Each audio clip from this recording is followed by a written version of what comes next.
Avez-vous déjà éprouvé cette sensation, celle qui n'a pas de nom précis, mais que vous reconnaissez immédiatement dès son apparition? L'impression d'être pris dans une tempête que vous n'avez pas demandée, que vous n'avez pas choisie, qui est arrivée sans prévenir et qui semble interminable. Vous connaissez ce moment où les soucis déferlent par vagues successives, dans un enchaînement implacable, et où vous essayez de respirer, de tenir bon, de garder la tête froide, mais où vous sentez intérieurement que quelque chose va se briser à chaque instant. Vous est-il déjà arrivé, au beau milieu de la nuit, de rester allongé dans votre lit, les yeux fixés sur le plafond blanc tandis que la maison dort autour de vous, l'esprit en ébullition, vos pensées tourbillonnant sans fin, cherchant désespérément une solution à un problème qui semble insoluble? Avez-vous déjà atteint ce point où l'épuisement est si profond qu'il dépasse le physique, dépasse l'émotionnel, pour atteindre ce niveau de l'âme où les mots manquent et où les larmes sont taries depuis longtemps? Aujourd'hui, avant de fermer cette vidéo, avant de décider si ce message vous concerne, j'ai besoin de vous poser une question très directe, une question que je souhaite que vous laissiez mûrir dans votre cœur avant d'y répondre. Et si la situation impossible que vous traversez actuellement n'était pas la fin de votre histoire, mais le scénario précis que Dieu a choisi pour accomplir le miracle qui marquera votre vie à jamais? Et si le chaos que vous vivez n'était pas la preuve de l'absence de Dieu, mais le contexte idéal pour que sa présence se manifeste d'une manière que vous n'avez jamais connue? Je sais que ces mots peuvent paraître bienveillants quand la douleur est bien réelle. Je sais que lorsque votre compte bancaire est à découvert, qu'un diagnostic médical est effrayant, que votre relation est brisée, que vous perdez votre emploi, que votre enfant a emprunté un chemin déchirant, que la solitude est si palpable qu'elle en devient douloureuse. Dans ces moments-là, les paroles de foi semblent parfois bien éloignées de la réalité que vous vivez. Et c'est précisément pourquoi le message que je vais partager avec vous aujourd'hui n'a pas pour but de vous donner une nouvelle technique spirituelle, ni de vous apprendre à répéter des affirmations avec plus d'intensité, ni de prétendre que les difficultés de votre vie sont moindres qu'elles ne le sont. Ce que je vais vous montrer aujourd'hui est bien plus profond, bien plus réel, bien plus puissant que tout ce qu'un système humain peut vous offrir. Et je suis certain que si vous restez ici, si vous écoutez avec un cœur ouvert, sans vous défendre, sans précipitation, en laissant chaque mot faire son chemin avant d'essayer de le ranger dans une catégorie que vous connaissez déjà, quelque chose changera. Pas forcément votre situation immédiatement, mais votre perception de celle-ci, votre position par rapport à cela. Et lorsque la position change, tout change. Alors restez avec moi. Chaque minute de cette vidéo a été spécialement conçue pour vous, pour ce moment précis de votre vie, pour cette situation particulière qui vous pèse sur le cœur en ce moment. Je ne connais pas votre nom, je ne connais pas les détails de votre histoire, mais il y a quelqu'un qui les connaît, et c'est son message que j'ai l'honneur et le privilège de vous transmettre aujourd'hui. Il existe une scène qui se répète chaque jour dans des millions de foyers à travers le monde, et peut-être aussi dans le vôtre. C'est cette scène silencieuse et discrète que personne ne voit, car elle se déroule dans l'intimité de chacun. C'est le moment où l'on se réveille tôt, avant même que le soleil ne soit levé, déjà accablé par le poids de la journée, comme s'il était arrivé avant même le réveil. L'esprit s'emballe, avant même que les pieds ne touchent le sol froid, les factures mensuelles qui ne correspondent pas, l'incertitude professionnelle, les problèmes de santé alarmants, la relation qui vacille, les enfants pour lesquels on prie chaque jour à genoux, le cœur brisé, sans que la réponse ne vienne comme on l'espérait. Le problème que l'on porte depuis des mois, peut-être des années, sans parvenir à le résoudre, quels que soient ses efforts, ses projets, les pistes explorées. Et puis cette personne, que ce soit vous, un être cher ou quelqu'un derrière cet écran, se tourne vers la Bible, ouvre une application de prière sur son téléphone ou regarde une vidéo comme celle-ci, en quête de réconfort, d'apaisement, d'une parole capable de soulager le poids qui lui écrase la poitrine et transforme chaque respiration en un effort conscient. Souvent, elle découvre de beaux versets, des promesses puissantes, des déclarations de foi qui la touchent et qui, l'espace d'un instant, allument une lueur d'espoir en elle. Mais une fois l'application fermée, la vidéo terminée, dès que son regard se détourne du texte sacré, le poids revient, l'angoisse revient, le sentiment d'être seul face à un problème insurmontable revient. Et alors surgit cette question silencieuse, celle qui sommeille au fond de nombreux cœurs, mais que la plupart des gens ont honte de formuler à voix haute, même intérieurement. Pourquoi ne ressens-je rien? Pourquoi, malgré ma foi, la paix ne vient-elle pas? Pourquoi, malgré mes prières, le ciel me paraît-il si lourd? Pourquoi, malgré ma foi, ma réalité reste inchangée? Qu'est-ce que je fais de mal? Je souhaite répondre à cette question aujourd'hui, parce qu'elle est réelle, parce qu'elle est importante, et parce que la réponse vous surprendra agréablement. Le problème n'est pas votre foi. Je tiens à ce que vous l'entendiez encore une fois, car c'est la vérité. Le problème n'est pas votre foi. Le problème n'est pas que vous ne la proclamez pas assez, que vous ne priez pas à genoux au lieu d'être assis, que vous ne vous levez pas à 5 heures du matin, que vous n'avez pas la bonne posture, les bons mots ou le bon volume de voix. Le problème, la plupart du temps, est beaucoup plus simple et en même temps beaucoup plus profond que n'importe quelle technique. C'est qu'au fil du temps, on nous a appris à faire beaucoup de choses, alors que ce que nous devions apprendre, avant toute chose, c'était à écouter, à vraiment écouter, avec un cœur vraiment ouvert, avec des défenses vraiment abaissées, sans précipitation, sans arrière-pensée, sans essayer de faire entrer la réponse de Dieu dans nos propres plans, nos propres échéances, notre propre vision limitée de la façon dont les choses devraient se résoudre. Et c'est précisément de cela que je veux vous parler aujourd'hui, de la différence fondamentale entre donner et recevoir, entre performance spirituelle et rencontre authentique, de ce que signifie vraiment se recueillir devant Dieu et laisser la paix, cette paix extraordinaire que Paul décrit comme dépassant toute intelligence humaine, enfin, entrer en vous et accomplir l'œuvre profonde et transformatrice qu'elle est venue réaliser. Et pour comprendre cela dans toute sa profondeur, je dois vous parler de la nature de Dieu, une notion que vous connaissez peut-être déjà intellectuellement, mais qui nécessite une immersion profonde, une connexion avec votre cœur, une compréhension véritable, une fois que vous aurez transcendé le scepticisme et les déceptions accumulées pour atteindre le centre de votre être, aura le pouvoir de transformer radicalement votre façon d'aborder chaque jour. Quand Dieu vous demande de rester calme, quand il vous dit de ne pas avoir peur, quand il vous assure de son amour et de sa présence, ce n'est pas parce que votre problème est déjà résolu et que quelqu'un a simplement oublié de vous le dire. Il n'ignore pas votre situation. Il n'est pas naïf face à la réalité de votre vie ni à la gravité de ce que vous traversez. Au contraire, Dieu connaît chaque détail de votre situation avec une précision qu'aucune intelligence humaine ne peut atteindre. Il connaît chaque chiffre, chaque date, chaque nom, chaque résultat, chaque parole prononcée contre vous en secret, chaque porte qui s'est fermée avant que vous ne l'atteigniez, chaque rêve reporté, chaque projet qui ne s'est pas concrétisé comme prévu. Il connaît chaque larme que vous avez versée en secret dans l'obscurité de votre chambre quand vous pensiez être seul. Il les compte. Le psaume 56, verset 8, dit que Dieu recueille nos larmes dans un vase et les inscrit dans un livre, sans exception. Aucune n'est perdue ni oubliée.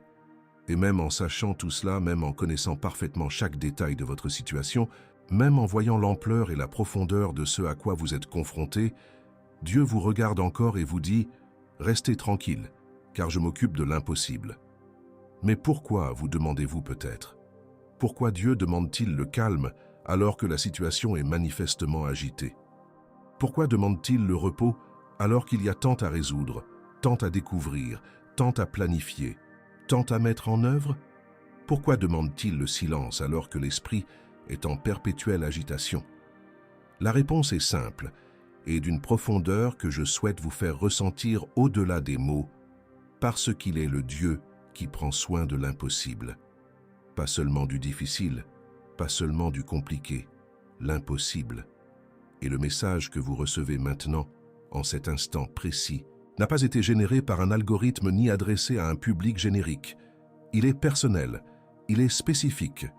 Il vous parvient maintenant parce que le moment que vous vivez est précisément celui pour lequel il a été préparé. Dieu ne communique pas par message de masse. Il ne s'adresse pas aux foules, en espérant que quelqu'un corresponde à une catégorie prédéfinie. Il parle individuellement. Il vous appelle par votre nom. Il connaît le poids précis que vous portez, l'intensité exacte de votre douleur, la profondeur exacte de votre peur, les contours uniques de votre situation.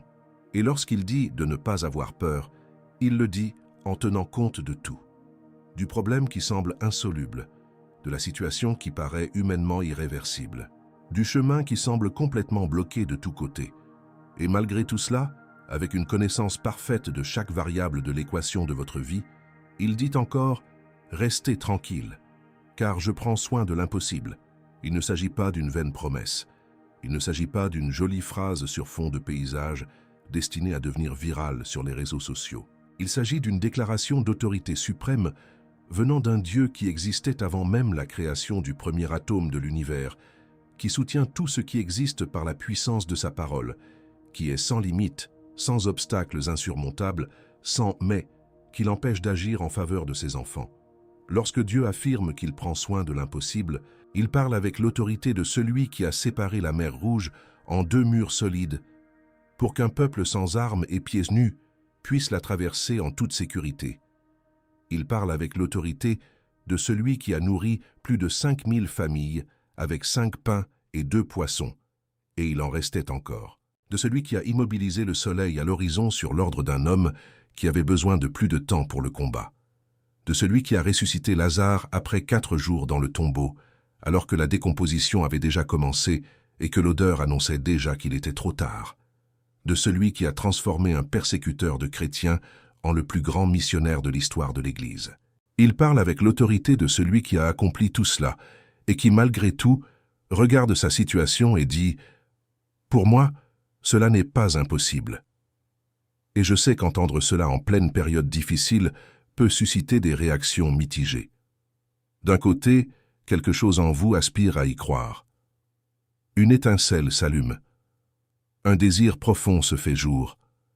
De l'autre côté, une voix qui peut sonner comme du scepticisme, de la lassitude, ou comme le souvenir d'autres fois où l'attente vous a paru interminable, vous interroge « Et si cette fois-ci était différente?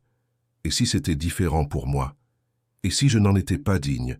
Et si ma situation était véritablement une exception ?» Je dois aborder ce point directement, car cette voix n'est pas celle de Dieu. C'est la voix de l'épuisement, la voix d'une déception accumulée, la voix d'un cœur blessé qui a appris à se protéger en ne demandant pas trop pour ne pas souffrir à nouveau. Et cette protection est compréhensible, mais elle vous prive précisément de ce dont vous avez le plus besoin en ce moment. La capacité de recevoir, de vous ouvrir, de laisser entrer, d'écouter non seulement avec vos oreilles, mais aussi avec votre cœur. Il y a une différence fondamentale entre entendre un message et le recevoir. C'est la différence entre lire une recette de gâteau et le réaliser. C'est la différence entre connaître la théorie de la natation et se jeter à l'eau. On peut écouter avec ses oreilles tout en ayant l'esprit ailleurs, absorbé par sa liste de tâches du jour, analysant les problèmes du mois, calculant ce qui reste à faire. On peut lire un verset sans le laisser descendre du niveau intellectuel au niveau du cœur, là où se produit la véritable transformation. On peut réciter une promesse sans y croire vraiment, comme quelqu'un qui récite une formule mathématique sans en comprendre le sens. Mais lorsque vous recevez véritablement, lorsque vous vous arrêtez, que vous vous déchargez de ce fardeau quelques instants, que vous respirez consciemment et que vous laissez la parole pénétrer non seulement votre esprit, mais aussi le plus profond de votre être, quelque chose change. Ce n'est pas seulement émotionnel, même si l'émotion peut être présente. Ce n'est pas seulement intellectuel, même si l'intellect y contribue. C'est quelque chose qui se produit dans votre esprit. Une réorganisation intérieure, un repositionnement, un changement de perspective qui ne vient pas de vous, mais qui vous traverse. Et cette paix que Philippiens 4 et 7 décrivent comme surpassant toute intelligence commence à s'épanouir en vous. Non pas parce que le problème a disparu, mais parce que celui qui le résout est présent, proche, à l'œuvre. Et c'est précisément ici, à cet instant précis, que je vous invite à aller plus loin que ce que vous faites aujourd'hui. Car ce que vous entendez maintenant a le pouvoir de transformer cet instant. Mais ce qui produit une transformation véritablement durable, une transformation qui transcende un moment d'émotion et d'inspiration, c'est la pratique quotidienne. C'est la discipline de se recueillir devant Dieu chaque jour, d'écouter, de recevoir, de réfléchir, de se laisser transformer par lui au plus profond de son être, strate après strate, jour après jour. Et c'est précisément en pensant à cela que j'ai préparé un guide de méditation de 30 jours, spécialement pour celles et ceux qui traversent une période difficile, pour celles et ceux qui ont besoin de calme, de repères, d'une foi renouvelée, d'une perspective qui dépasse leur propre perception. Un guide conçu pour vous aider à approfondir votre relation avec Dieu au quotidien, de manière pratique, accessible et véritablement transformatrice. Car approfondir sa foi au quotidien ne requiert pas d'être théologien ni de disposer de temps libre que votre emploi du temps ne vous offre pas. Il vous suffit de faire un pas intentionnel chaque jour dans sa direction. Ce guide a été conçu précisément pour vous accompagner dans ce cheminement du 1er au 30e jour. Si vous souhaitez y accéder, vous trouverez toutes les informations dans le premier commentaire épinglé, juste en dessous de cette vidéo. N'hésitez pas à le consulter après l'avoir visionné. Il pourrait bien être l'étape suivante dont vous avez besoin pour cette période de votre vie. Mais poursuivons, car j'ai encore beaucoup à vous dire, des choses qui peuvent changer votre vision non seulement de la situation actuelle, mais aussi de tout le chemin à parcourir. Dieu vous connaît. Cette affirmation d'une simplicité apparente recèle une profondeur qu'une vie entière ne saurait explorer pleinement. Ce n'est pas une formule toute faite, ni une rhétorique religieuse. C'est une affirmation ontologique sur la nature de la relation entre le Créateur et sa création, entre le Père et son Fils. Dieu vous connaît. Et lorsque la Bible emploie ce verbe, connaître, elle ne parle pas de la connaissance superficielle qui existe entre deux inconnus rencontrés lors d'une soirée. Elle utilise le même mot qu'en hébreu, yada, qui décrit la connaissance la plus intime entre deux êtres humains. Une connaissance qui transcende les apparences, qui pénètre au cœur même de l'identité, qui n'est pas intimidée par les aspects les plus sombres, qui ne recule pas devant les failles. Dieu vous connaît dans votre lassitude, dans la lassitude particulière que vous portez en ce moment précis. Il connaît vos nuits blanches. Il connaît ces matins où votre esprit s'emballe, où vos pensées tourbillonnent comme un manège infernal, impossible à arrêter car l'interrupteur est hors de votre portée. Il connaît la lassitude accumulée après des mois, voire des années de lutte, le poids des problèmes non résolus, de l'attente interminable, des prières ferventes qui semblent n'avoir jamais atteint que le plafond. Il connaît la lassitude de sourire en public, quand intérieurement, vous êtes épuisé et la lassitude de faire semblant d'être fort pour les autres, quand au fond de vous, vous avez besoin de quelqu'un pour vous soutenir. La lassitude de continuer malgré l'envie d'abandonner qui vous a envahi tant de fois que vous ne les comptez plus. Et il ne vous juge pas pour cette lassitude. Il ne vous regarde pas en dressant une liste de reproches, en notant les jours où votre foi a vacillé, les moments où votre confiance a vacillé, les heures où votre prière était trop courte, trop froide ou trop distraite. Au contraire, il vous regarde avec la compassion d'un père qui comprend profondément ce que signifie être humain, qui a compris de l'intérieur lorsqu'il a choisi de s'incarner et de vivre parmi nous, qui a connu la lassitude, la douleur, l'abandon, la trahison, l'injustice, et qui, malgré tout, a gardé son cœur ouvert, ses bras ouverts, son amour intact. Le psaume 121, versets 3 et 4, nous dit une chose que je vous invite à méditer dès maintenant.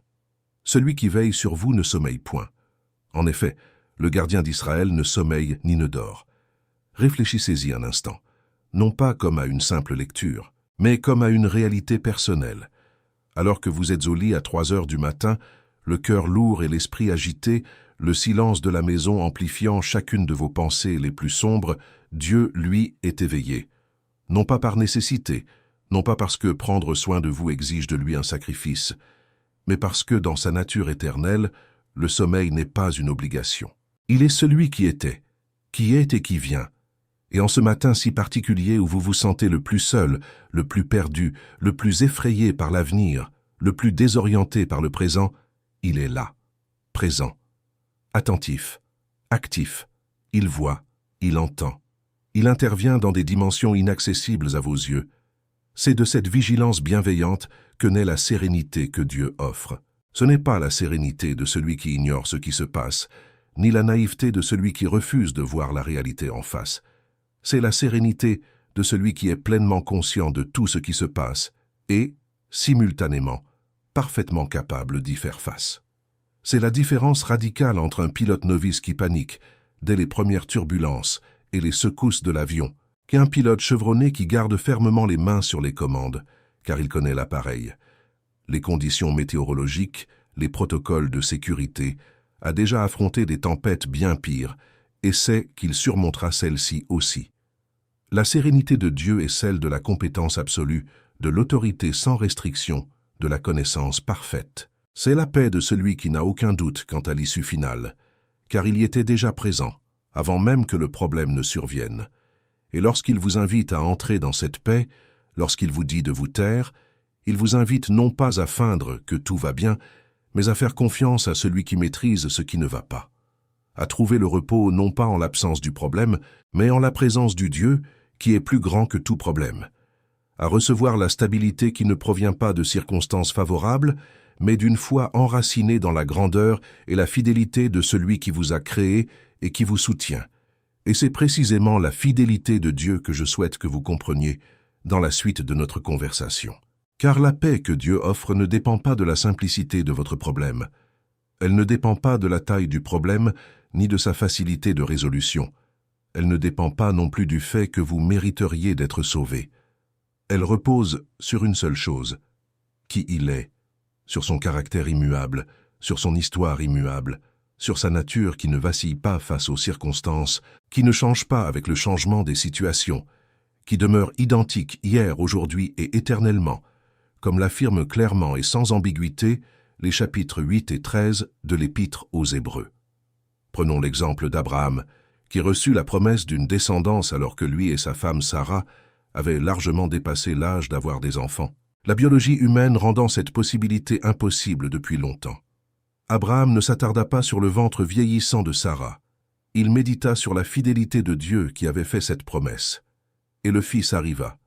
Isaac naquit, non pas parce que les circonstances étaient favorables, mais parce que la promesse de Dieu est plus réelle que toute limitation biologique ou temporelle. Pensez à Joseph, vendu comme esclave par ses propres frères, accusé à tort par celui-là même qui aurait dû le protéger, emprisonné pendant des années pour un crime qu'il n'avait pas commis, voyant ses rêves s'éloigner jour après jour derrière les barreaux. Et pourtant, un jour, il se retrouva aux côtés du pharaon le plus puissant du monde, sauvant des nations entières de la famine. Ce qui semblait être un abandon était en réalité une préparation. Ce qui paraissait être une injustice était le chemin par lequel Dieu écrivait une histoire de restauration et de destinée qui dépassait de loin tout ce que Joseph aurait pu imaginer dans les heures les plus sombres de son emprisonnement. Prenons l'exemple de Ruth, une étrangère qui, après avoir perdu son mari, choisit de rester chez sa belle-mère plutôt que de retourner dans son pays. Tout était contre elle. La pauvreté, le chagrin, le fait d'être étrangère parmi un peuple qui n'était pas le sien. Pourtant, elle devint l'arrière-grand-mère du roi David et fit partie de la lignée par laquelle Jésus-Christ lui-même viendrait au monde. La fidélité de Dieu a transformé l'histoire de Ruth d'une manière qu'aucun plan humain n'aurait pu accomplir. Ce ne sont pas simplement des personnages bibliques. Ils témoignent du caractère de Dieu, qui demeure immuable à travers les générations, les circonstances et les histoires. Et ce même Dieu qui a été fidèle à Abraham, à Joseph, à Ruth, ce même Dieu vous est fidèle. Non pas parce que votre situation est plus simple que la leur, ni parce que vous êtes plus méritant, mais parce que la fidélité est sa nature même. Non pas quelque chose qu'il fait, mais ce qu'il est. Et maintenant, il y a quelque chose que je dois vous dire au sujet des peurs qui vous habitent. Des décisions à prendre, un poids écrasant sur votre poitrine, car chaque chemin semble receler un risque que vous refusez d'emprunter. Des sentiers incertains qui s'ouvrent devant vous, vous invitant à vous aventurer en terrain inconnu. Vos peurs sont bien réelles. Des peurs qui ne relèvent pas d'une faiblesse spirituelle, mais de l'expérience authentique d'un être humain confronté à un avenir qui lui est encore inconnu. Et dans ces peurs, dans ces incertitudes, à ces carrefours où chaque chemin semble porter le même poids du doute, Dieu vous regarde dans les yeux et vous dit quelque chose d'extraordinaire. J'agis déjà là où tu ne peux pas voir. Réfléchissez-y. Dieu n'a pas dit qu'il agirait quand vous auriez suffisamment de foi. Il n'a pas dit qu'il agirait quand vous auriez fait tous les sacrifices nécessaires. Il n'a pas dit qu'il agirait quand la situation s'aggraverait au point qu'il n'y ait plus d'issue. Il a dit qu'il agit déjà.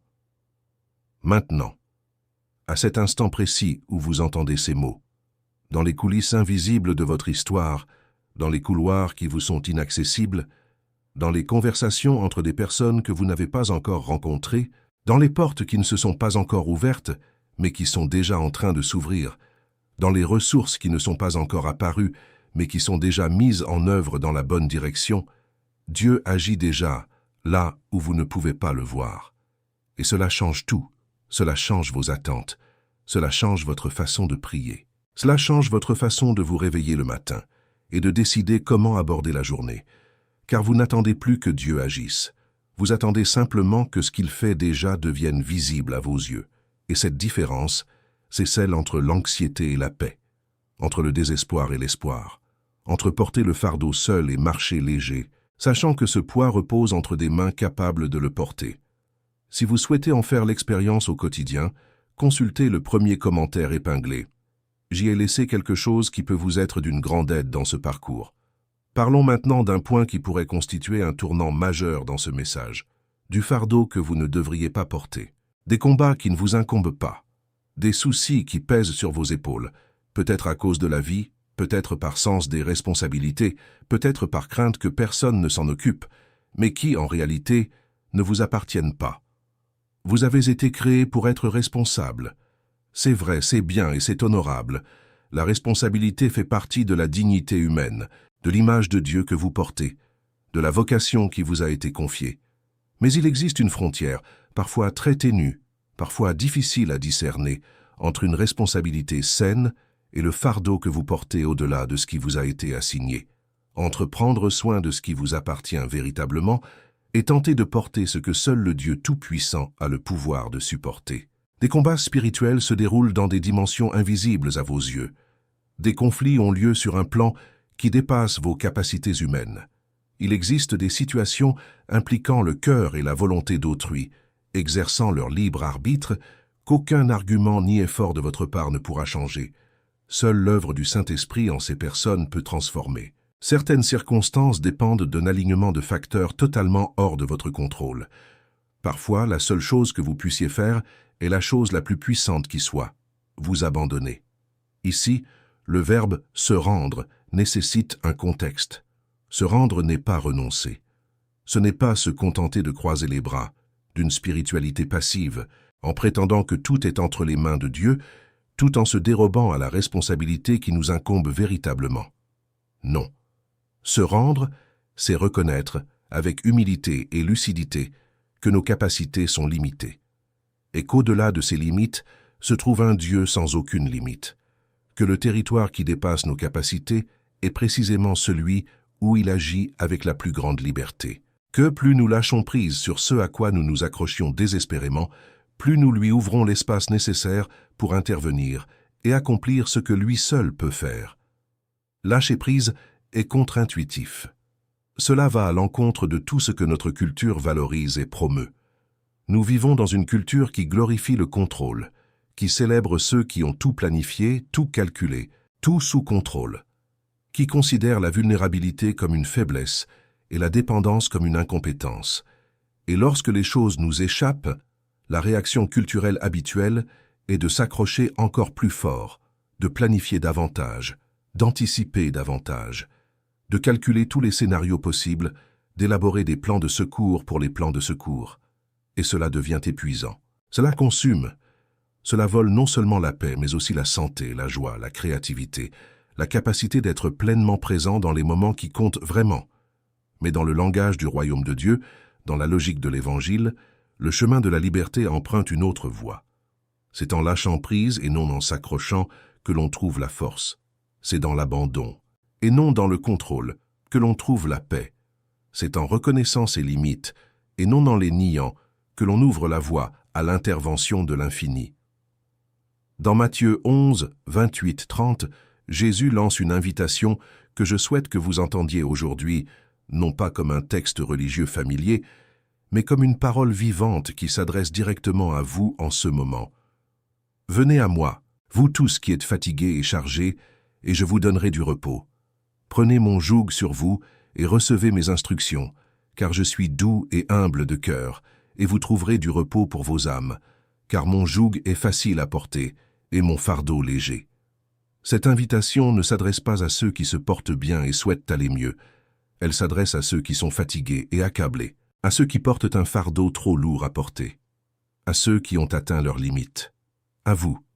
Ce que Jésus vous propose, ce n'est pas la disparition instantanée de tous vos problèmes. Il vous offre quelque chose de plus profond et de plus durable, une autre façon de les porter. Lorsque vous marchez à ses côtés, lorsque vous partagez le joug avec lui, lorsque vous cessez de vouloir tout résoudre seul et commencez à cheminer en partenariat avec le Fils de Dieu, le poids ne disparaît pas comme par magie, mais sa nature se transforme. Il devient supportable, il devient gérable.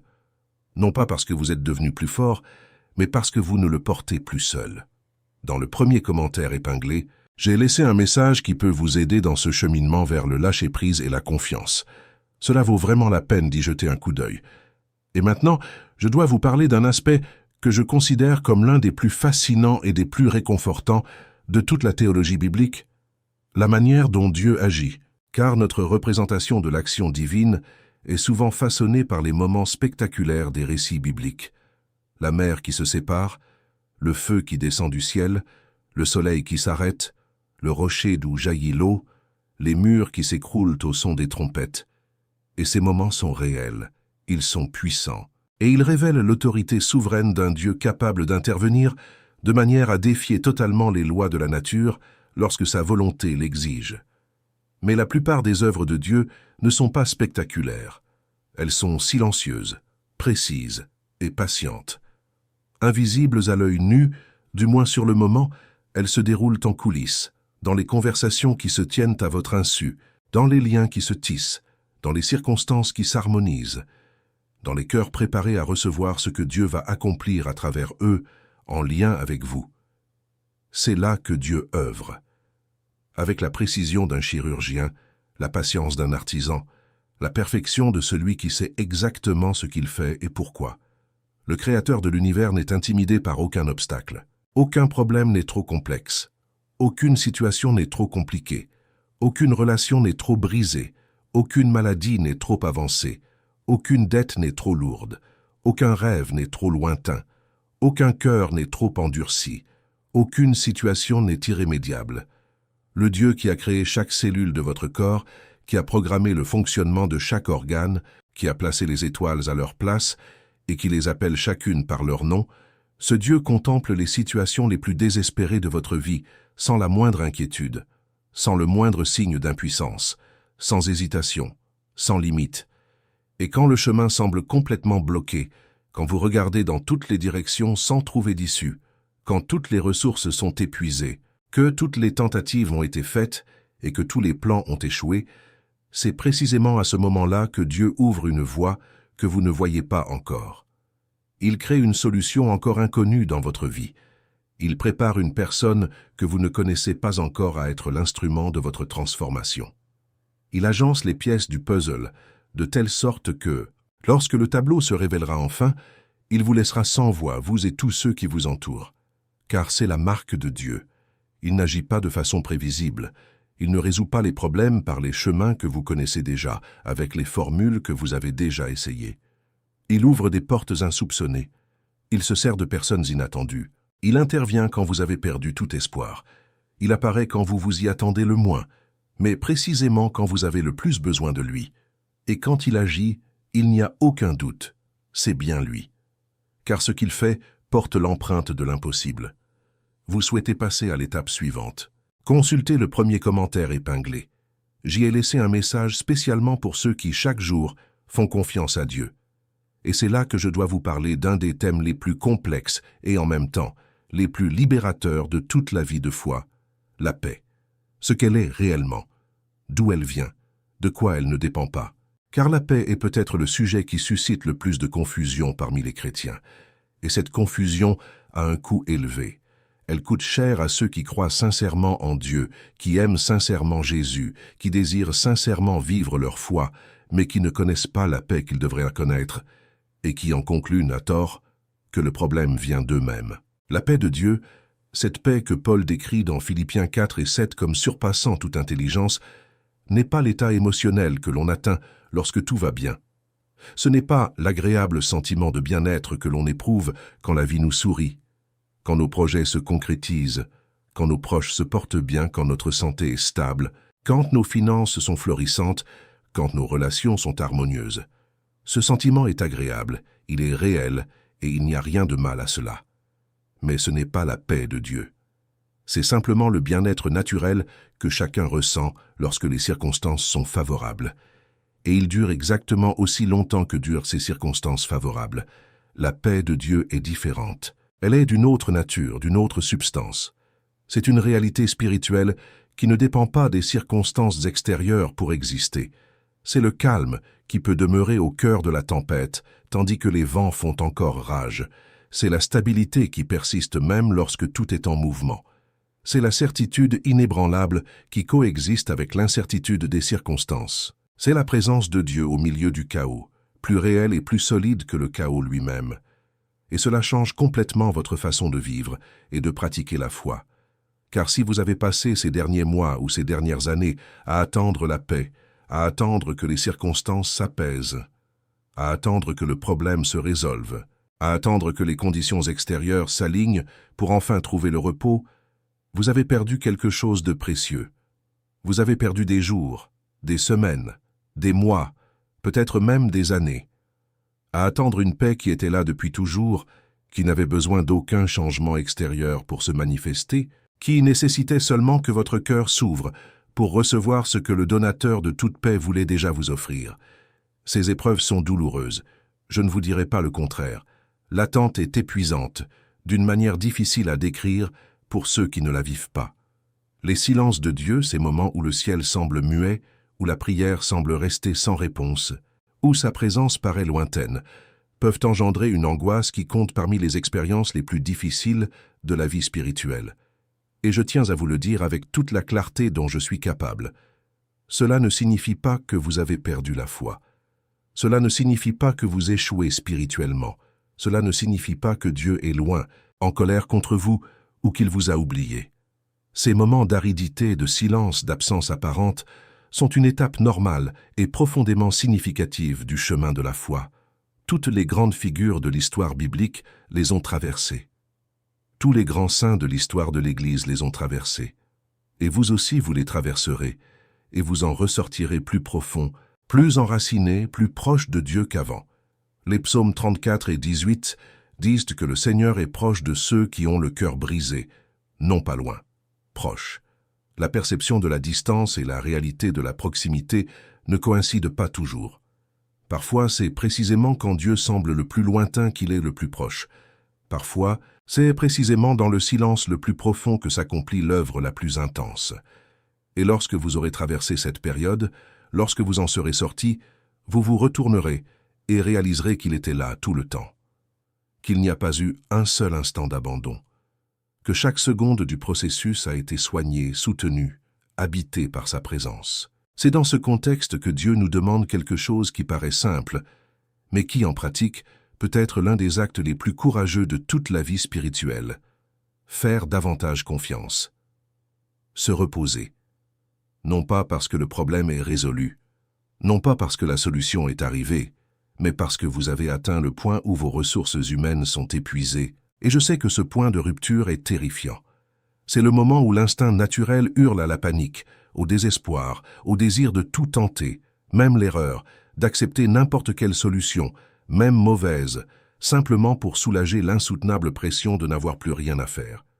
Mais c'est précisément là, à la limite même où les ressources humaines atteignent leurs limites, que commence le territoire où Dieu agit en toute liberté, là où l'impossible peut intervenir. Car tant qu'il reste quelque chose à faire, tant qu'il reste une ressource humaine non épuisée, on a tendance à s'appuyer sur cette ressource plutôt que sur lui. Et Dieu, dans son infinie sagesse et son amour parfait, permet parfois que toutes les ressources humaines atteignent leurs limites précisément, pour que vous puissiez enfin faire l'expérience de la confiance absolue en lui, sans filet de sécurité, sans plan B, sans la possibilité de reculer et de résoudre les problèmes par vous-même si les choses tournent mal. Dans le premier commentaire épinglé, j'ai laissé un message spécialement destiné à ceux qui souhaitent approfondir ce cheminement de foi. N'hésitez pas à le consulter, C'est à ce stade que je dois aborder ce que j'appelle la foi active, car il existe une confusion fondamentale dans la manière dont beaucoup comprennent le concept de foi, et il est essentiel de la dissiper aujourd'hui. Nombreux sont ceux qui confondent foi et passivité spirituelle. Ils confondent confiance et inaction. Ils confondent abandon à Dieu et attente passive de miracles. Ils confondent repos en Dieu et attitude inerte, attendant que le surnaturel se manifeste, tandis que la vie suit son cours. Mais la foi biblique est différente. Abraham, Moïse et les apôtres n'ont pas exercé leur foi ainsi. La foi biblique est active, dynamique. C'est la force la plus puissante de l'univers spirituel, et elle se manifeste non par ce que vous ressentez, mais par ce que vous choisissez de faire malgré vos sentiments. La foi active, c'est faire confiance sans signe visible, sans la preuve extérieure que vous avez demandée, sans le résultat escompté. C'est se reposer sans avoir les réponses, sans comprendre pleinement ce qui se passe, sans entrevoir le chemin à parcourir. C'est continuer à croire quand tous les signes extérieurs semblent contredire vos attentes. C'est se réveiller le matin et décider, par un acte de volonté délibéré et conscient, que ce que Dieu dit de votre vie est plus vrai que ce que les circonstances laissent paraître. Que la réalité spirituelle est plus solide que la réalité physique que vous vivez. Que les promesses de Dieu ont plus de poids que les problèmes qui tentent de les contredire. Hébreux 11:1 définit la foi avec une précision qui mérite une attention particulière. La foi est une ferme assurance des choses qu'on espère, une démonstration de celles qu'on ne voit pas. Confirmation. Non pas un vague espoir, non pas un désir optimiste, non pas une pensée positive. Confirmation. La foi est la substance de ce qui ne s'est pas encore manifesté dans le visible. Elle est la preuve intérieure de ce qui n'est pas encore une preuve extérieure. Elle n'a pas besoin de signes extérieurs pour exister, car elle est en elle-même le signe. C'est la certitude qui existe avant la manifestation, qui soutient le cœur dans l'attente de l'accomplissement, qui ne vacille pas lorsque l'accomplissement tarde, car le fondement de sa certitude n'est pas la rapidité de la manifestation, mais le caractère de celui qui a promis. Et lorsque vous exercez cette foi, lorsque vous décidez au cœur même des difficultés, de faire confiance malgré tout, d'espérer malgré tout, de persévérer malgré tout, de chanter malgré tout, de rendre grâce malgré tout, vous n'êtes pas naïf. Vous ne niez pas la réalité. Vous ne prétendez pas que tout va bien quand ce n'est pas le cas. Vous accomplissez l'acte de courage spirituel le plus puissant qui soit. Vous fondez votre certitude non pas sur les circonstances changeantes, mais sur le caractère immuable de Dieu. Et cela, c'est la foi, la vraie foi, la foi vivante, la foi qui touche le cœur du Père.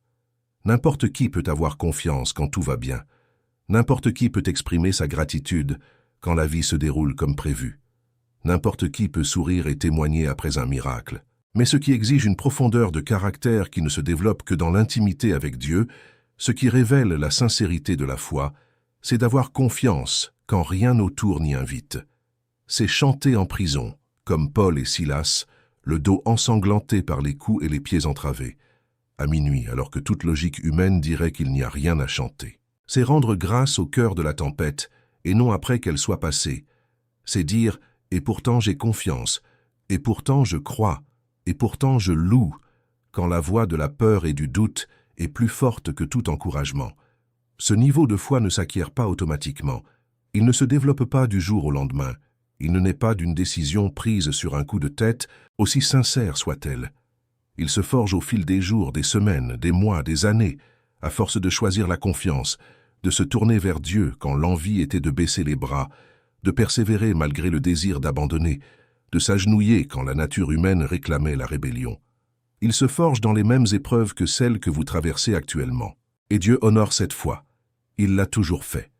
L'histoire de la foi humaine, consignée dans la Bible et au cours des siècles suivants, regorge d'exemples de gens ordinaires, avec leurs peurs, leurs limites, leurs doutes et leurs faiblesses, qui ont choisi de faire confiance à un Dieu extraordinaire et qui ont vu l'impossible devenir possible sous leurs yeux et sous ceux de tous ceux qui les entouraient. Et ce même Dieu qui a honoré leur foi honore la vôtre, car il n'a pas changé, il n'a pas faibli, il n'a pas cessé d'agir après la fermeture de la Bible. Il est le même hier, aujourd'hui et éternellement. Et ce qu'il a fait pour eux, il peut le faire pour vous. Je souhaite maintenant vous parler d'une chose que Dieu tient particulièrement à cœur pour son peuple. Il s'agit d'un passage parmi les plus connus de la lettre de Paul aux Philippiens, mais que j'aimerais aborder sous un angle que vous n'avez peut-être jamais envisagé. Philippiens 4, 6, 7. Ne vous inquiétez de rien, mais en toute chose par la prière et la supplication, avec des actions de grâce, faites connaître à Dieu vos demandes. Et la paix de Dieu, qui surpasse toute intelligence, gardera vos cœurs et vos pensées en Jésus-Christ. Dieu ne se contente pas de dire de ne pas s'inquiéter. Il explique clairement dans d'autres passages d'où ne vient pas l'anxiété. Elle ne vient pas de lui. Cette affirmation a des implications bien plus profondes qu'il n'y paraît au premier abord. Si l'anxiété ne vient pas de Dieu, alors elle ne fait pas partie de son plan pour votre vie. Ce n'est pas un outil de développement spirituel qu'il utilise pour vous rendre plus responsable, plus prudent, plus spirituel. Ce n'est pas un signe que vous prenez votre vie et vos responsabilités au sérieux. L'anxiété est une voix qui ne vient pas de Dieu. Elle ne porte pas le poids de l'éternité. Elle n'a pas le pouvoir de changer quoi que ce soit aux circonstances, mais elle a le pouvoir dévastateur de tout voler. De voler votre paix, de voler votre joie, de voler votre santé physique et mentale, de voler votre capacité à être pleinement présent dans les moments qui comptent vraiment, de voler la qualité de vos relations, de voler le goût des aliments, le plaisir du repos, la capacité d'apprécier les bonnes choses que la vie offre, même au milieu des difficultés. Et Dieu dit, « Ce n'est pas la vie que je souhaite pour toi. Je ne t'ai pas créé pour vivre prisonnier du cycle infernal de l'angoisse. Je ne t'ai pas façonné dans le ventre de ta mère pour que tu passes tes journées à anticiper le pire, à imaginer des scénarios apocalyptiques, à porter le poids du lendemain en plus de celui d'aujourd'hui, à épuiser tes forces dans des combats qui n'ont pas encore eu lieu et qui n'auront peut-être jamais lieu. Je t'ai créé pour vivre libre, pour vivre léger, pour vivre dans la paix de celui qui sait qu'il est entre les mains du Père, le plus aimant et le plus puissant qui soit. Et il existe un conseil pratique que Jésus lui-même nous donne dans Matthieu 6, 34, à la fois l'un des plus simples et des plus révolutionnaires. Ne vous inquiétez donc pas du lendemain, car le lendemain s'inquiétera de lui-même. À chaque jour suffit sa peine. Vivez un jour à la fois, pas la semaine, pas le mois, pas l'année, aujourd'hui, ce jour-ci, ce matin, cet après-midi, cet instant. Jésus ne disait pas de ne pas faire de projet. Il ne disait pas d'être irresponsable face à l'avenir, de ne pas épargner, de ne pas se préparer. Il disait de ne pas laisser les soucis du futur envahir et empoisonner le présent. Il disait que la grâce de Dieu, cette capacité surnaturelle à faire face aux aléas de la vie, se manifeste au quotidien. Suffisante pour aujourd'hui, pas une réserve pour le mois prochain, pas une réserve stratégique pour les urgences futures, suffisante pour aujourd'hui, et il y en aura assez pour demain, quand demain viendra. Car le Dieu qui a pourvu à la manne dans le désert chaque jour sans jamais manquer, est le même Dieu qui vous donne la grâce dont vous avez besoin chaque jour de votre vie. Vivre prisonnier de l'avenir, c'est s'épuiser aujourd'hui avec des soucis qui souvent ne se concrétisent jamais. Une étude de l'Université d'État de Pennsylvanie a révélé qu'environ 91% des choses qui nous inquiètent n'arrivent jamais. Et parmi celles qui arrivent, la plupart sont traitables d'une manière que la personne n'avait pas imaginée au moment de s'inquiéter. Autrement dit, l'immense majorité de l'énergie dépensée à s'inquiéter est gaspillée. Une énergie volée au présent sans aucun bénéfice réel pour l'avenir. Une énergie qui pourrait servir à vivre, à aimer, à aider, à créer, à profiter, à exprimer sa gratitude, mais qui est consumée par une lutte imaginaire.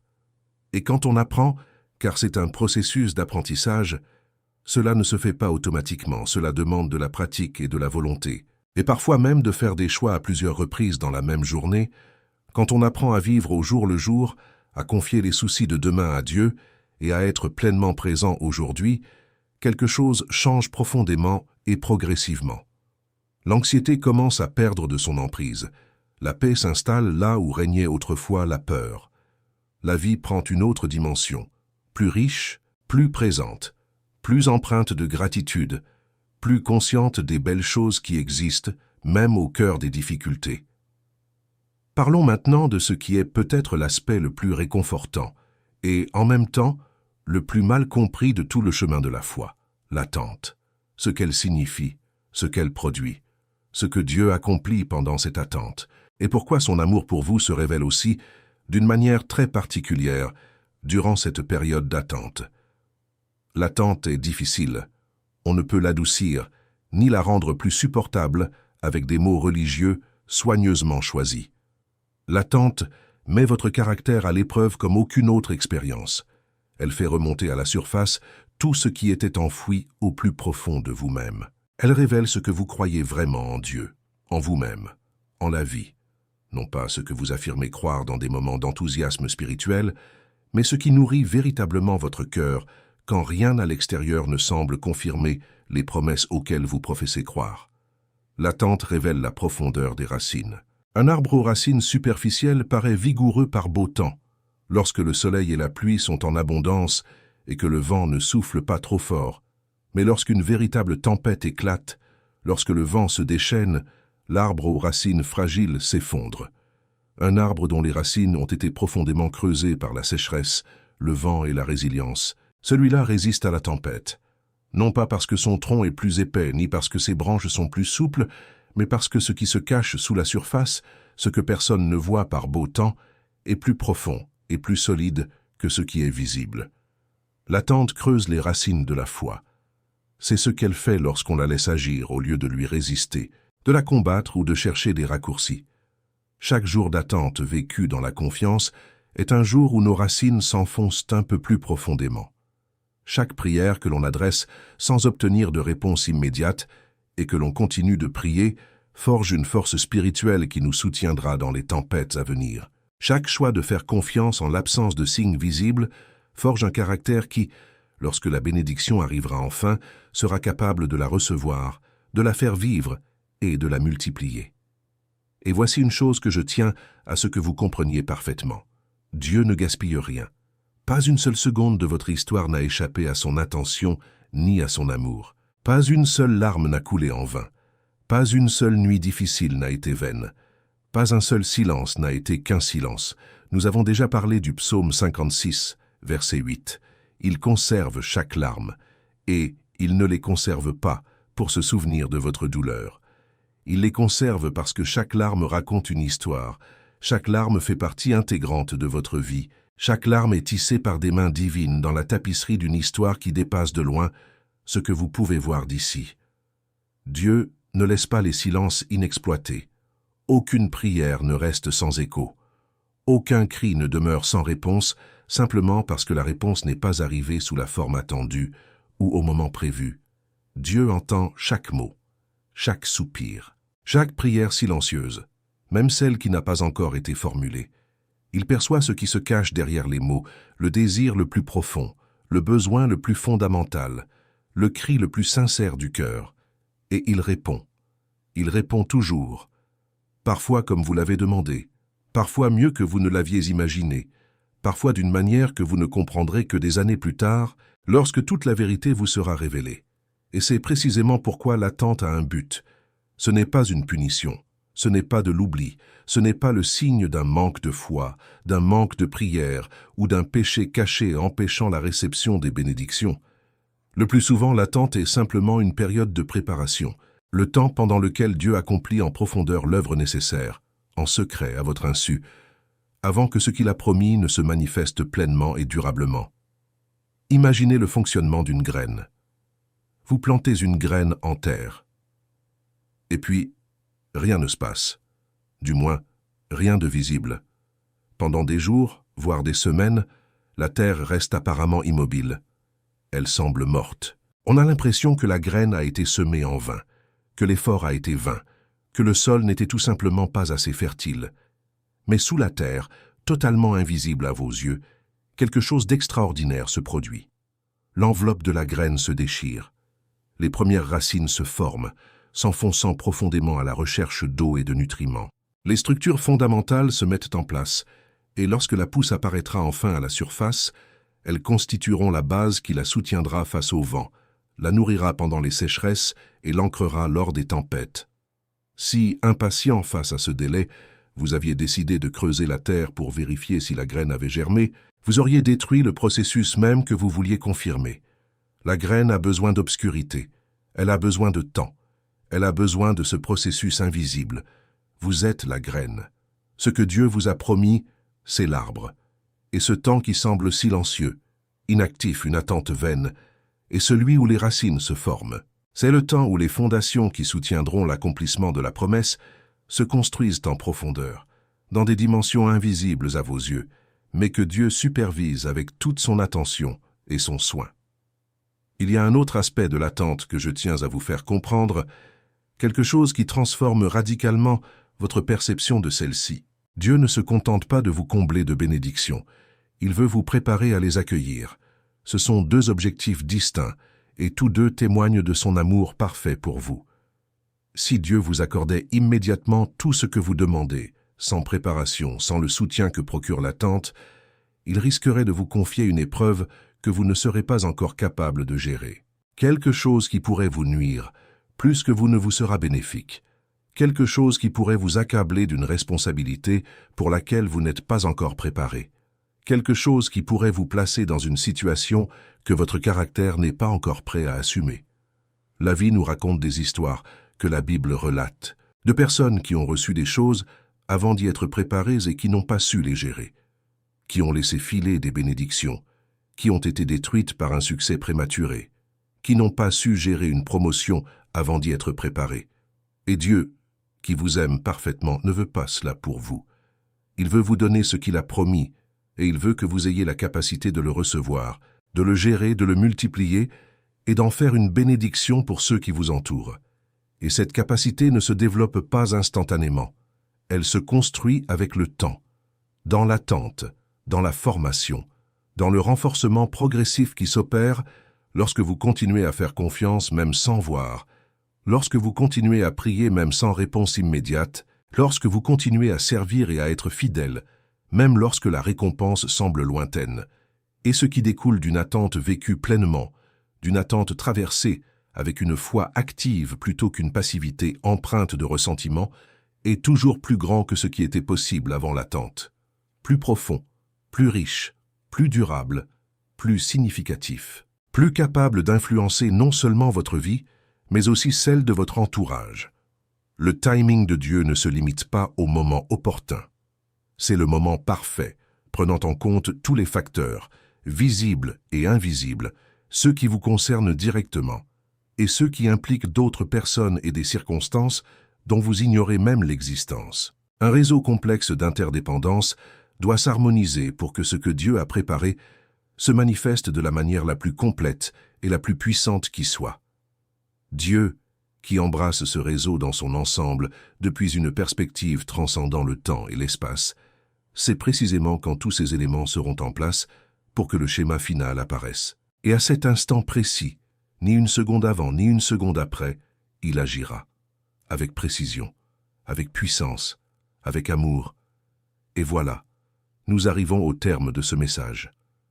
Je voulais le conclure de manière à la fois sincère et inspirante, pratique et profonde.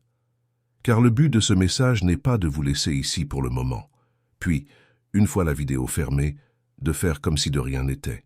Le but est que vous en retiriez quelque chose qui dépasse une simple émotion passagère, quelque chose qui s'installe en vous et qui change votre façon d'aborder la semaine prochaine, le mois prochain, la situation qui vous attend à la fin de cette vidéo. Je voudrais donc vous laisser avec quelques affirmations, non pas comme des formules magiques, ni comme des mantras religieux à répéter machinalement, mais comme des vérités que je souhaite que vous gardiez en vous, qu'elles deviennent une partie intégrante du langage que vous utilisez pour vous parler lorsque la peur, le doute ou le poids des difficultés menacent de prendre le dessus sur la paix intérieure. Tu ne portes pas une culpabilité injustifiée. Je tiens à ce que tu entendes cela aujourd'hui. Si tu as commis des erreurs qui ont contribué aux difficultés que tu traverses, le sang de Jésus-Christ, versé précisément pour ces erreurs, couvre tout. Tu es pardonné. Tu es restauré.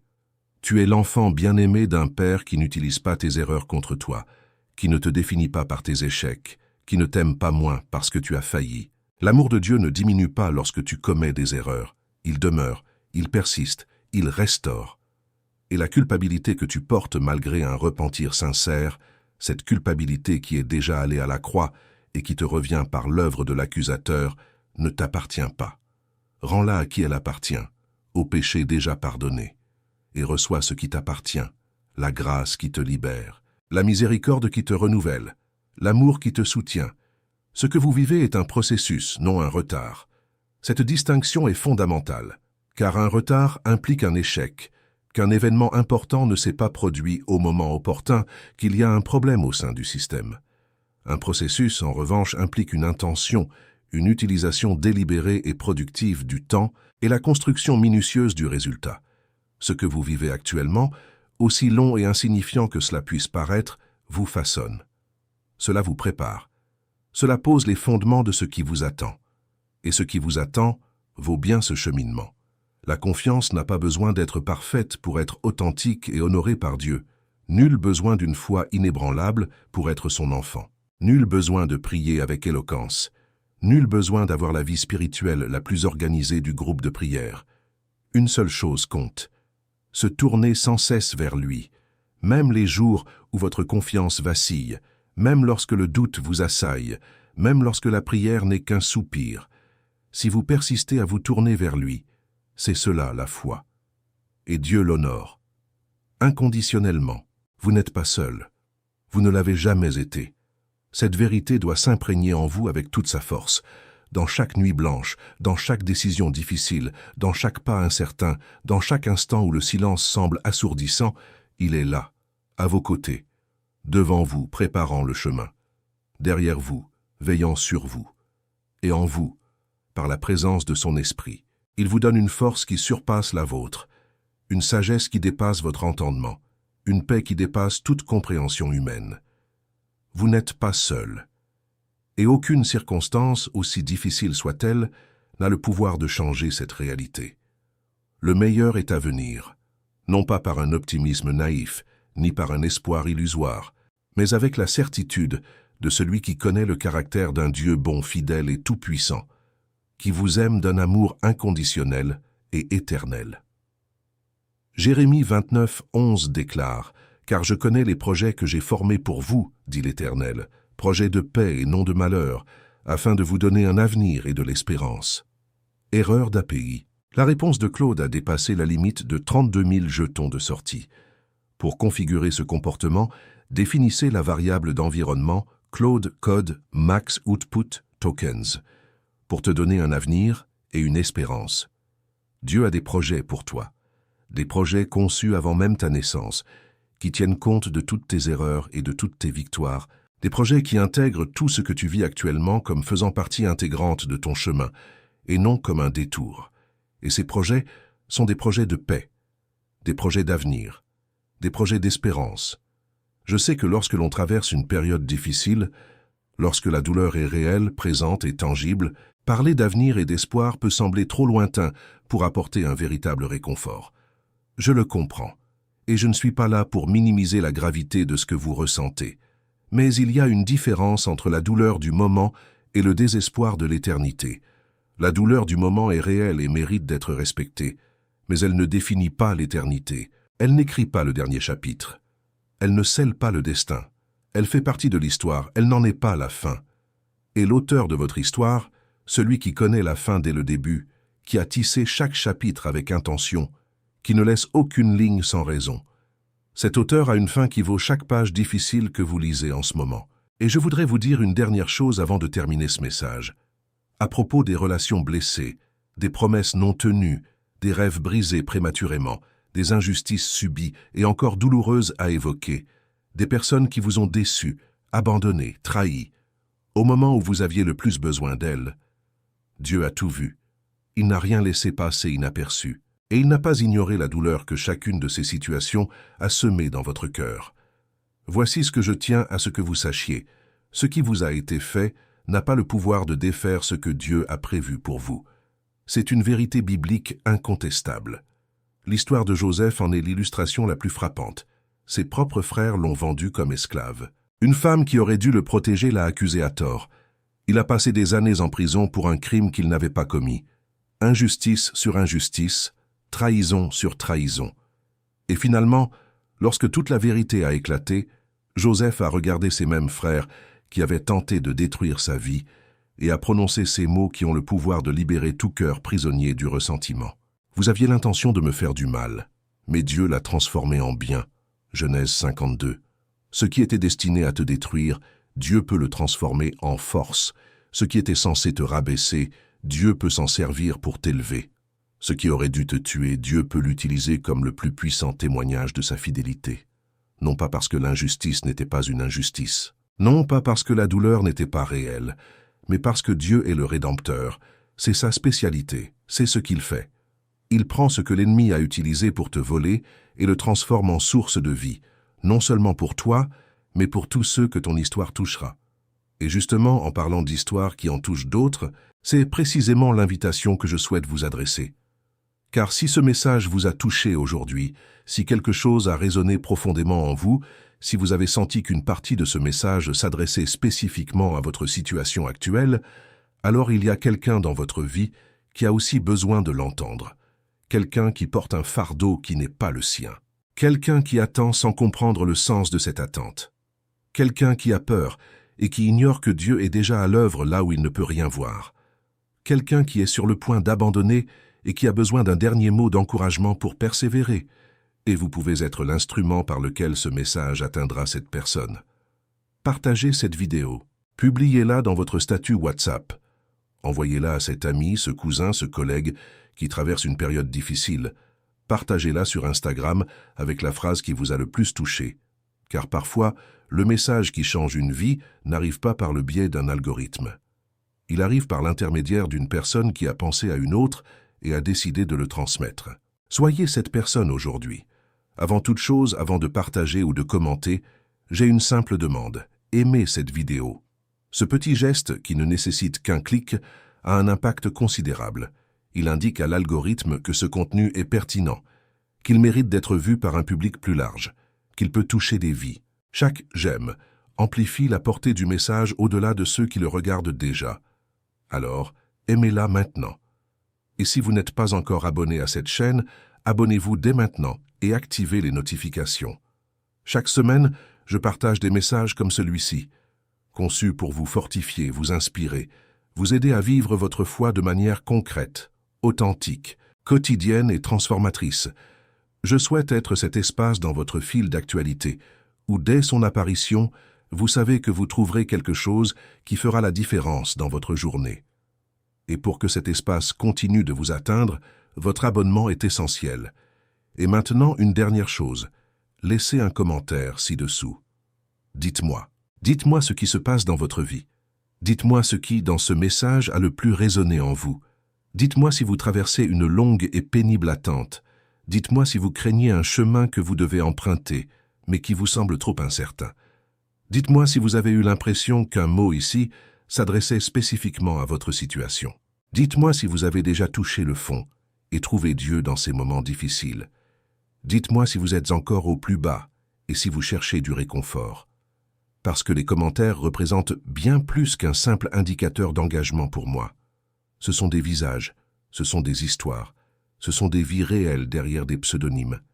Et quand je lis les commentaires, quand je vois ce que les gens vivent, ce qui les touche, ce qui les transforme, je me souviens pourquoi je fais cela. Je me souviens que chaque vidéo n'est pas qu'un simple contenu. C'est une lettre, c'est une rencontre. C'est un mot qui est parti d'ici et qui a trouvé sa place dans un cœur qui en avait précisément besoin. Et savoir que cela arrive, que le message est transmis, qu'il fait la différence, c'est ce qui me donne la force de continuer à créer semaine après semaine avec toute la passion et l'âme que chaque message mérite. Et qui sait, votre commentaire est peut-être exactement l'encouragement dont un autre spectateur a besoin aujourd'hui. Car parfois, on regarde une vidéo en espérant recevoir quelque chose et on finit par être l'instrument du donateur. Et les histoires qui émergent des commentaires, les témoignages, les demandes de prière, les moments d'encouragement mutuel qui se produisent dans cette section et que beaucoup sous-estiment, ce sont parmi les moments les plus beaux et les plus significatifs que cette chaîne produit. Alors laissez un commentaire, pas besoin d'un long texte, pas besoin d'être éloquent, un seul mot, une seule phrase, simplement « Je suis là, je reçois et j'en ai besoin aujourd'hui ». C'est suffisant, c'est significatif, ça compte déjà.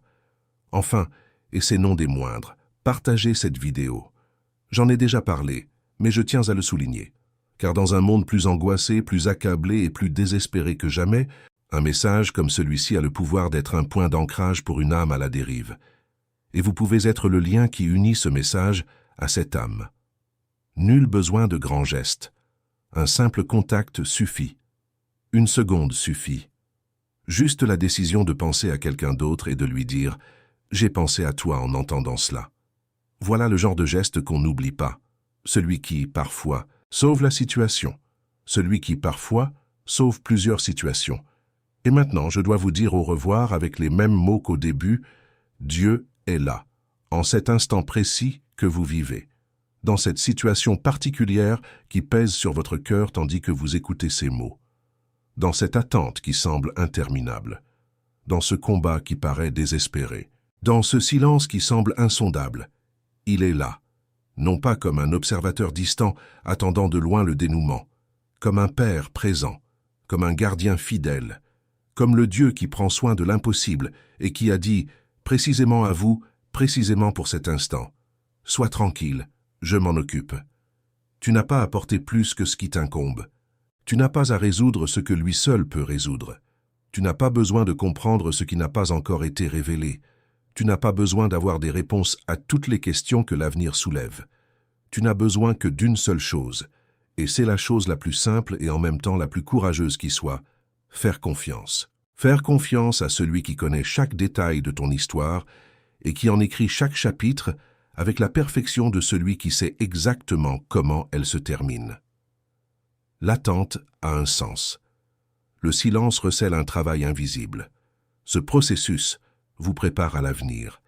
Et cet avenir entre les mains d'un Dieu fidèle, bon et tout-puissant, qui vous aime passionnément, est plus grand que ce que vous avez perdu, plus beau que ce que vous espériez, plus significatif que tout ce que vous auriez pu imaginer. Ce n'est pas la fin, c'est un processus, et tout processus a une fin. Le printemps arrive, les bénédictions s'accomplissent, les promesses sont tenues. Il en a toujours été ainsi, il en sera toujours ainsi, car le Dieu qui a promis est fidèle. Que le Seigneur vous bénisse et vous garde, que le Seigneur fasse briller sa face sur vous et vous accorde sa grâce. Que le Seigneur tourne son visage vers vous et vous donne la paix, cette paix qui surpasse toute intelligence et qui garde vos cœurs et vos pensées en Jésus-Christ. Amen. Je vous retrouve dans la prochaine vidéo, avec amour, avec gratitude et avec la certitude que le meilleur est à venir dans votre vie.